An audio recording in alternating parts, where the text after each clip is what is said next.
Hello दोस्तों, राजकीय महाविद्यालय पिनवाड़ा की ऑनलाइन क्लासेस में आपका स्वागत है। आज हम पढ़ेंगे प्रशासनिक राज्य। इससे पहले हमने लोक कल्याणकारी राज्य पढ़ा था, उससे पहले हस्तक्षेपवादी राज्य पढ़ा था। तो अब तीसरे प्रकार का राज्य दे रखा है आपके सिलेबस में, वो है प्रशासनिक राज्य, द एडमिनिस्ट्रेटिव स्टेट। आखिर ये प्रशासनिक राज्य होता क्या है, इसके कार्य क्या है, इसके लक्षण क्या है, हम इन सब का अध्ययन हम आज इस ऑनलाइन क्लास में करेंगे। प्रशासनिक राज्य की अगर हम सामान्य रूप से इसकी पहचान के बारे में बात करें तो हम जानते हैं कि प्रशासन एक प्रक्रिया के रूप में राज्य संस्था के उद्भव से ही अस्तित्व में है। यानी कि एक प्रशासन है ना, एक प्रक्रिया के रूप में जब राज्य रूपी संस्था सर्वप्रथम उद्भव हुआ ना, उस समय से ही प्रशासन का अस्तित्व बना हुआ है और एक लंबी प्रक्रिया से गुजरकर एक संस्थागत रूप ले चुका है। प्रशासन हर प्रकार के शासन विधि या राज्य में विद्यमान रहता है और उसके संचालन में सहायता करता है। चाहे शासन लोकतांत्रिक हो, राजतंत्रात्मक हो, अधिनायक तंत्रवादी हो, सर्वाधिकारवादी हो, तानाशाही हो, अभिजात वर्गीय हो या अन्य किसी भी प्रकार का हो, उसको बिल्कुल व्यवस्थित और ढंग से चलाने के लिए प्रशासन की महत्वपूर्ण आवश्यकता होती है। जो सलाहकार होता है, कार्मिक या अधिकारी यानी किसी आम नाम से उसे पहचाना जाता है। एक विद्वान है रेम्स म्यूरे, उन्होंने इसका महत्व बताते हुए कहा था कि सरकारें आती जाती रहती हैं, मंत्रियों का उत्थान पतन होता रहता है, किंतु एक देश का प्रशासन सदा चलता रहता है। कोई भी क्रांति इसे बदल नहीं सकती और कोई भी विद्रोह इसे जड़ से उखाड़ नहीं सकता। ठीक है ना, ये प्रशासन की इन्होंने सामान्य महत्व बताया है किसी भी राज्य में। इसके अलावा अगर हम प्रशासन शब्द की बात करें तो जैसा आपने प्रथम वर्ष में पढ़ा था, प्रशासन शब्द प्लस शासन से मिलकर बना है। संस्कृत का उपसर्ग है जिसका अर्थ होता है उत्कृष्ट रीति से शासन करना। ठीक है, और अंग्रेजी में प्रशासन को एडमिनिस्ट्रेशन कहते हैं, जो लैटिन भाषा के एड प्लस मिनिस्ट्रेयर शब्द से मिलकर बना है, जिसका अर्थ होता है सेवा करना या प्रबंध करना। और अगर इन सब जो इन्होंने रेम्स म्यूरे ने या अन्य इसकी जो अपने अर्थ समझा है, उसका उन सभी परिभाषाओं के आधार पर हम कह सकते हैं कि प्रशासन किसी राज्य या शासन का सबसे महत्वपूर्ण अंग होता है, या कह सकते हैं कि राज्य या शासन का दूसरा रूप प्रशासन ही होता है। प्रशासन किसी संगठन का व्यवस्थित रूप होता है जिसकी कोई निश्चित संरचना, उद्देश्य, कार्यप्रणाली व नियमावली होती हैं। आधुनिक समय में सरकार व राज्य के प्रत्येक कार्य एवं योजना के पीछे प्रशासन होता है और प्रशासन की बहुत सारी कार्यप्रणाली के आधार पर वर्तमान राज्य को प्रशासनिक राज्य कहा जाता है। और अब हम देखेंगे प्रशासकीय राज्य का अर्थ एवं परिभाषा है। प्रशासकीय राज्य का अर्थ, ठीक है ना, तो प्रारंभ में प्रशासनिक राज्य पुलिस राज्य के रूप में जाना जाता था। पुलिस राज्य से तात्पर्य है कि प्रशासन का सिर्फ एक ही काम है, कानून एवं व्यवस्था बनाए रखना। इसमें पुलिस राज्य में का एकमात्र कार्य था सुरक्षात्मक एवं नियमनकारी था, लेकिन वर्तमान में राज्य के कार्यों में अत्यधिक वृद्धि हो गई है और यह पुलिस राज्य से समाजवादी लोक कल्याणकारी राज्य में परिवर्तित हो गया है। किसी भी राज्य का कल्याण एवं समृद्धि उसके प्रशासन के कुशल संचालन पर निर्भर करता है। जैसा प्रशासन होगा वैसा ही राज्य का विकास होगा। इसलिए प्रशासन का महत्व दिन ब दिन बढ़ता जा रहा है। वर्तमान राज्य प्रशासनिक राज्य कहलाता है क्योंकि इसमें कार्यपालिका, विधायिका व न्यायपालिका के होते हुए भी नागरिक दिन प्रतिदिन के कार्यों के लिए प्रशासन पर निर्भर रहते हैं। हम हमारे आम जीवन में भी यह महसूस करते हैं कि हम ज़्यादातर दैनंदिन नंदिनी कार्यों के लिए प्रशासन से निरंतर संपर्क में रहते हैं और कुछ भी कार्य होने पर हम प्रशासन से पहले संपर्क करते हैं। अतः प्रशासन राज्य का दूसरा रूप बन गया है। इस प्रकार प्रशासनिक राज्य को नौकरशाही प्रशासन या प्रशासकों का प्रशासन भी कहा जा सकता है।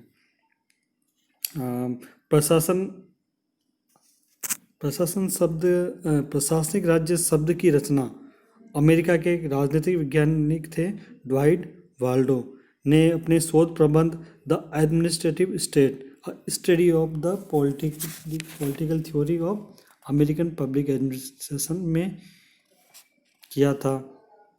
इस शोध प्रबंध में वाल्डो ने जोरदार तर्क दिया कि लोकतांत्रिक राज्य को व्यावसायिक एवं राजनीतिक नौकरशाही द्वारा आधार प्रदान किया जाता है तथा वैज्ञानिक प्रबंधन व कार्यकुशलता सरकारी नौकरशाही के गुण न होकर जनता की सेवा के लिए होते हैं। अतः यह प्रशासनिक राज्य हैं। इसके अलावा वाल्डो ने आगे भी बताया है कि राजनीतिक प्रशासन द्विभाजन गलत हैं क्योंकि लोक सेवक राजनीतिक पदों को धारण करते हैं और उन नीतियों को क्रियान्वित करते हैं जो निर्वाचित प्राधिकारियों द्वारा बनाई गई हैं। लोक सेवक सरकारी प्रक्रिया में उन कुशलताओं को भी अर्जित करते हैं जो वैज्ञानिक प्रबंध में बताई गई हैं। इस प्रकार प्रशासन वह सभी कार्य करता है जो एक राज्य को करने चाहिए।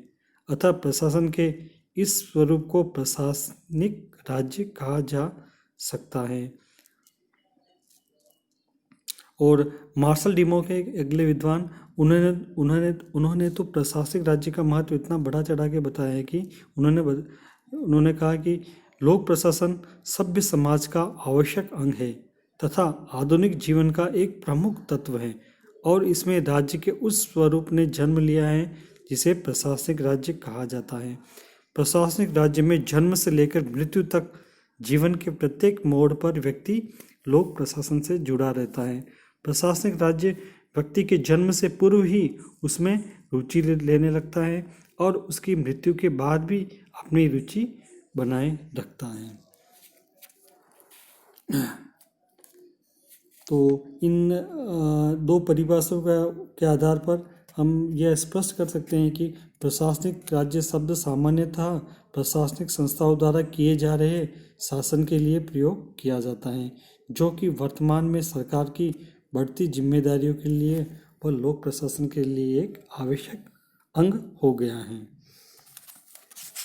ये तो होगी प्रशासन के प्रशासनिक राज्य का अर्थ एवं उसकी कुछ परिभाषाएं। अब हम पढ़ेंगे कि प्रशासनिक राज्य के विकास के क्या कारण थे, ऐसे कौन से महत्वपूर्ण कारण थे, ऐसा क्या हुआ था जिससे प्रशासनिक राज्य का महत्व बढ़ता गया है, उसका विकास होता गया है। तो इसमें सबसे पहले हम अगर देखें तो पहला बिंदु है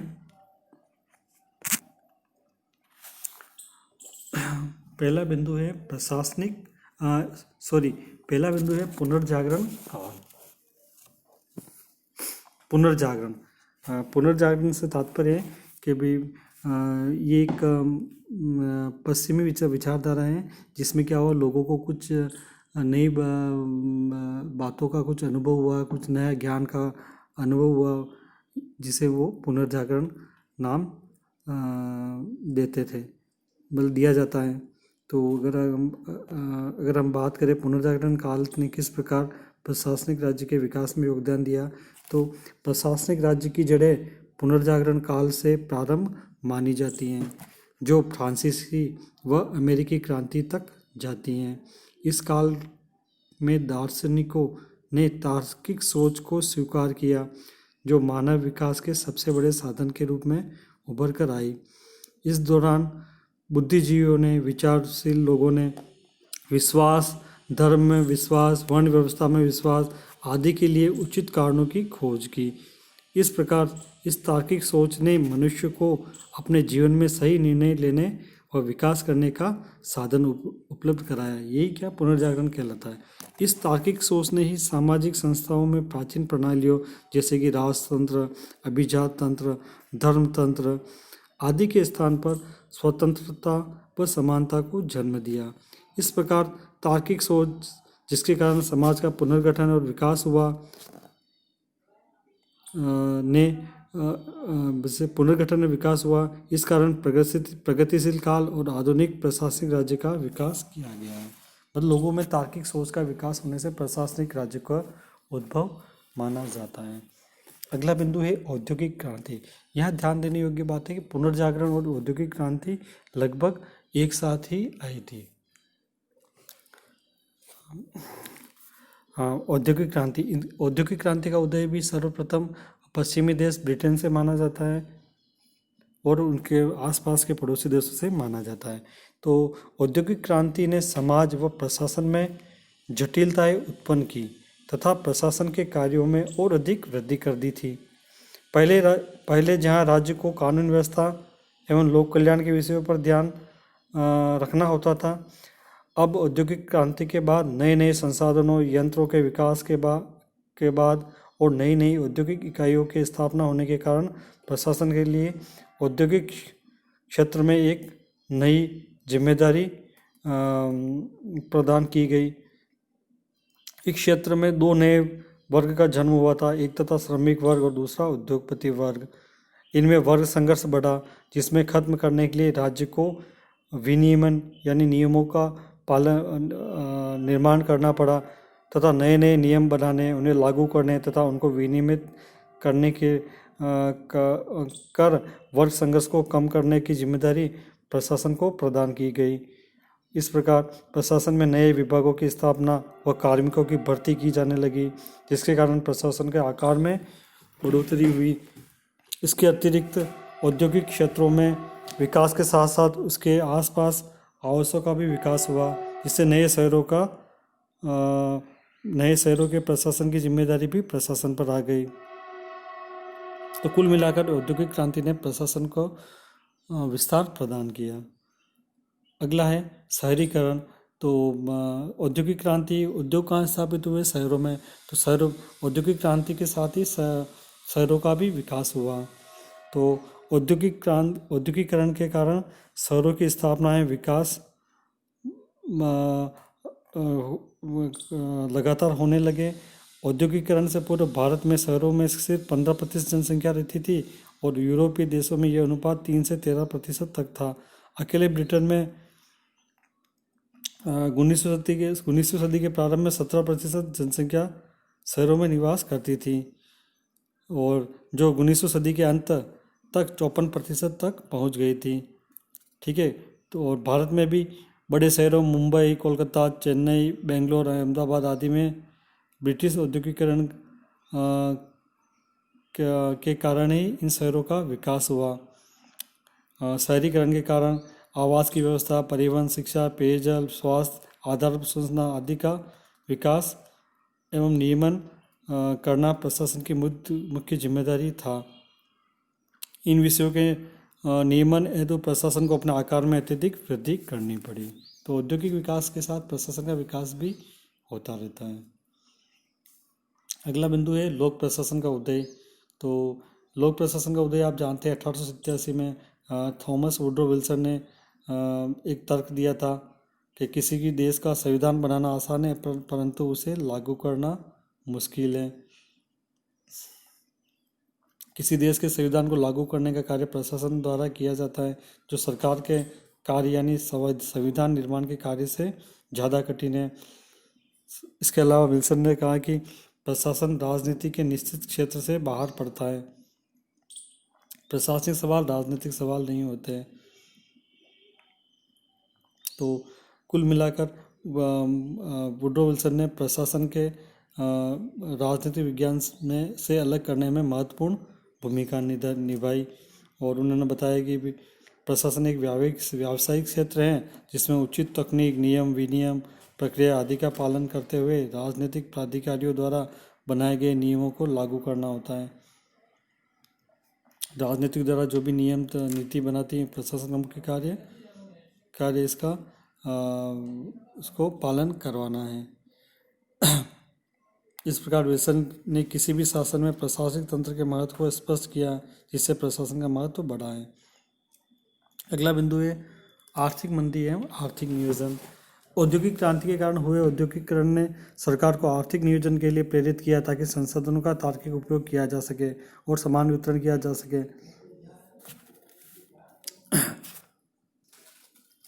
प्रशासन और ये सारा नियोजन करने का कार्य प्रशासन को दिया गया, क्योंकि प्रशासन व्यावसायिक होता है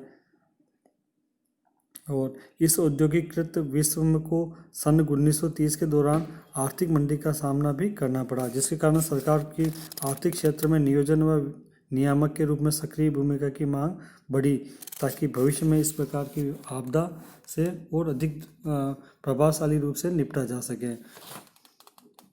इस प्रकार प्रशासन का आर्थिक क्षेत्र में भी हस्तक्षेप बढ़ता गया और प्रशासन ने अपने आकार में बढ़ोतरी होती गई। अगला है पूंजीवादी अर्थव्यवस्था और सामाजिक संकट। औद्योगिकरण ने जहां एक और पूंजीवादी अर्थव्यवस्था को जन्म दिया, वहीं दूसरी ओर समाजवाद के उदय का भी कारण बना। इस प्रकार दो अलग अलग अर्थव्यवस्थाओं ने प्रशासन के कार्यों में वृद्धि कर दी। एक और पूंजीवादी अर्थव्यवस्था वह संसाधनों के केंद्रीकरण का समर्थन करता है, वही समाजवाद संसाधनों के विकेंद्रीकरण एवं समान वितरण का पक्षधर है।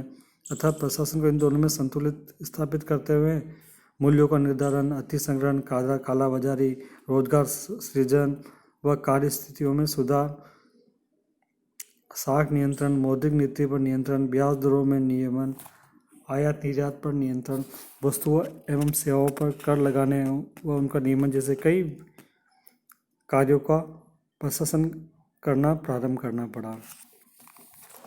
अगला बिंदु है प्रदत्त विधायन का विकास। प्रदत्त विधायन का विकास से तात्पर्य है कि भाई कुछ कार्य क्या होता है राजनीतिक कार्यपालिका द्वारा नहीं राजनीतिक के द्वारा न नियम निर्माण का कार्य राजनीतिक के द्वारा या जनप्रतिनिधियों द्वारा न कर यह कार्य प्रशासन के द्वारा करवाया जाता है, तो इसे प्रदत्त विधायन कहा जाता है। तो औद्योगिकरण, शहरीकरण, समाजवाद, लोकतंत्र आदि के कारण सरकार के कार्यों में अत्यधिक वृद्धि हुई। साथ ही इन सभी से संबंधित आवश्यक विधान बनाने के कारण विधायिका के कार्यों में भी बढ़ोतरी हुई। विधायिका में अत्यधिक व्यस्तता के कारण तथा जनप्रतिनिधियों के कम शिक्षित होने, तकनीकी एवं विधिक ज्ञान की कमी के कारण इन्हें जन समस्या व उनके समाधान की तो जानकारी होती है, परंतु इनके तकनीकी पक्ष उनकी समस्या परे होते हैं, जिससे क्या है कि वो विधान बनाने में असमर्थ होते हैं। तो इस कार्य को करने के लिए कार्यपालिका को इसकी व्याख्या, नियमन, उपनियम आदि से संबंधित कार्य करना पड़ता है, जिससे प्रशासन का आकार या महत्व बढ़ता गया है। लोक कल्याणकारी राज्य का उदय। अगला बिंदु है लोक कल्याणकारी राज्य का उदय। 19वीं सदी में कई अवधारणाओं का उदय हुआ। हस्तक्षेपवादी, पूंजीवादी, औद्योगिकरण आदि अवधारणाओं ने सामाजिक व्यवस्था पर किसी न किसी स्तर पर नकारात्मक या सकारात्मक प्रभाव डाले और इसी नकारात्मक प्रभाव के विरोध में समाजवादी अवधारणा का विकास हुआ, जिसका उदाहरण स्वरूप हमें लोक कल्याणकारी राज्य के रूप में देखने को मिलता है। तो राज्य के लोक कल्याणकारी स्वरूप के उदय के साथ ही सरकार और प्रशासन के कार्यों में स्वाभाविक वृद्धि हुई, जिससे प्रशासन का स्वयं ही विस्तार होता गया। अगला है राष्ट्रीय राज्य का विकास। 20वीं शताब्दी के मध्य तक समाजवाद, लोकतंत्र जैसी अवधारणाओं ने अपनी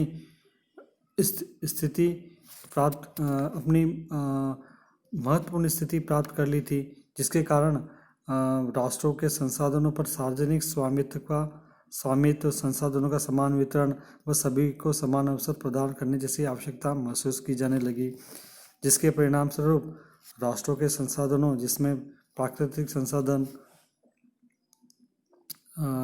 और वित्तीय संसाधन आदि का राष्ट्रीयकरण किया जाने लगा और इस प्रकार राष्ट्रीयकरण से सरकार के पास उसके संचालन, नियंत्रण और नियमन के अधिकार आ गए। अब उनको प्रबंध करने के लिए नई नियुक्तियां की जाने लगी और प्रशासन के कार्यों का विस्तार होता गया। अगला है लोकतंत्र की स्थापना। लोकतंत्र में जनता के प्रतिनिधियों के पास ही अधिकारों का संग्रह होता है, अतः शासन का विकेंद्रीकरण हो जाता है। लोकतंत्र की स्थापना से लोकतांत्रिक प्रणाली और प्रक्रियाओं का भार प्रशासन पर पड़ता है। साथ ही लोकतंत्र में जन कल्याण की प्रक्रिया भी प्रशासन द्वारा ही होती है। अतः लोकतंत्र की स्थापना से विधायिका के कार्य व लोक कल्याणकारी राज्य के कार्यों में प्रशासन पर ज़्यादा भार आ जाता है, जो प्रशासन के महत्व को बढ़ाता है। अगला बिंदु है अर्ध न्यायिक संस्थाओं का विकास। लोकतांत्रिक और कल्याणकारी राज्य की स्थापना से विधायिका के साथ साथ न्यायपालिका के कार्यकरण भार में भी वृद्धि हुई। साथ ही प्रशासनिक तंत्र के विकास एवं जटिल होने के कारण न्यायपालिका के कार्य क्षेत्र में वृद्धि होती गई। प्रशासनिक तकनीकी जटिलताएं न्यायालय की सामान्य प्रक्रियाओं और विधियों से अलग होती है, अतः इनमें उत्पन्न समस्या और विवादों का निवारण के लिए एक अलग ही तरह की अर्ध न्यायिक संस्थाओं की स्थापना की जाने लगी, जिसे प्रशासनिक न्यायाधिकरण भी कहा जाता है। इन न्यायाधिकरणों को आपसी समझाइश या छोटे मोटे जुर्माने एवं सजा से मामले को निपटाने करने हेतु अधिकार प्रदान किया जाता है। इस प्रकार सामान्य न्यायिक मामलों में भी प्रशासन का हस्तक्षेप का महत्व बढ़ा है। अगला है नए राष्ट्रों की स्थापना। सेकेंड विश्व युद्ध के बाद यूरोपीय साम्राज्यवादी शक्तियों का पतन होने लगा, जिसके कारण कई राष्ट्रों को स्वतंत्रता प्राप्त हुई व कई नए देशों की स्थापना भी हुई। इस प्रकार नए राष्ट्रों ने अपने परिस्थितियों के अनुसार शासन तंत्र की स्थापना की। इन शासन तंत्रों की स्थापना के बाद जो व्यावहारिक समस्या आई थी, उनका समाधान सिर्फ प्रशासन द्वारा ही किया जा सकता था। और इन परिस्थितियों को या समस्याओं को निवारण हेतु विभागों की, मंत्रालयों की, संस्थाओं की आदि की स्थापना की जाने लगी और कार्मिकों की भर्ती की जाने लगी। तो उपरोक्त वर्णन से यह स्पष्ट होता है कि प्रशासनिक राज्य के उद्योग के लिए 19वीं व 20वीं शताब्दी बहुत महत्वपूर्ण रही है। और इसमें से सबसे महत्वपूर्ण कारक लोक कल्याण रहा है, जिसके कारण समाजवाद, लोकतंत्र जैसी अवधारणाओं ने जन्म लिया है। साथ ही समाज में आई जटिलताओं ने प्रशासनिक राज्य के उदय में महत्वपूर्ण भूमिका निभाई है। ठीक है, ये होगी प्रशासनिक राज्य के उदय के महत्वपूर्ण कारण। अगले क्लास में हम पढ़ेंगे प्रशासनिक राज्य के लक्षण क्या है। धन्यवाद।